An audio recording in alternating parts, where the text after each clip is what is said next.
Madame Santrini, votre rapport sur reconnaître et prévenir le néo-racisme a été adopté à l'Assemblée parlementaire. Mais quel est l'objectif de ce rapport? L'objectif est trouver une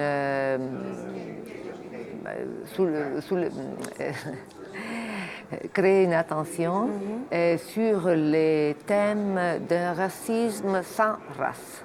Ça veut dire un racisme qui ne donne pas attention au niveau biologique ou scientifique, mais plutôt à la culture. Donc, il dit on ne peut pas vivre ensemble parce qu'on est différents sur le plan culturel. Ce sont des formes implicites, sont des formes light, sont des formes plus subtiles et dont il y a le risque de ne pas les évaluer assez.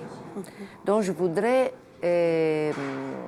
donner l'attention sur les thèmes de la prévention, donc agir avant qu'on arrive à un racisme vrai, mais donner attention à toutes les formes de discours de haine, d'hostilité, d'intolérance qu'on risque d'accepter trop normalement.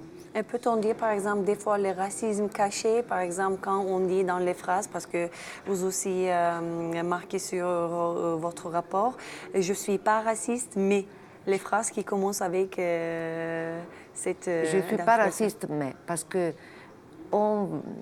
personne dans notre société actuelle, après la Deuxième Guerre mondiale, après la Shoah, veut vraiment se définir raciste. Seulement peu de jeunes qui sont des extrémistes. La plupart des gens ne pensent pas d'être racistes parce que c'est un mal, le racisme, en principe. Mais effectivement, ils risquent d'être racistes dans une autre façon.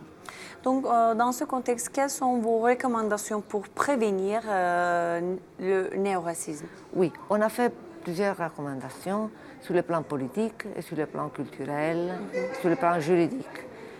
Sur le plan politique, on pense qu'il faudrait approuver et soutenir des codes de règles dans les partis, dans les parlements, pour empêcher, pour interdire les discours de haine. Mais plutôt, je voudrais souligner les niveaux culturels. Donc, il faut promouvoir le dialogue interculturel, mais il faut surtout chercher ce racisme caché et le chercher dans les discours, dans les affirmations des gens et avec l'aide de l'école et de la formation, chercher de le prévenir. Je voudrais surtout souligner une chose que j'ai mise dans les rapports, et c'est que les différents groupes qui sont objets de discrimination, je pense à l'antisémitisme, à l'antigitanisme, à la xénophobie, à l'islamophobie, les noms ne sont pas adaptés certaines fois à définir vraiment les réalités, mais sont très différents cette forme. Mais les groupes cibles doivent s'allier. On ne peut pas avoir une concurrence des victimes. Nous devons travailler ensemble parce que les préjugés sont les mêmes. Merci beaucoup, Madame Santrini.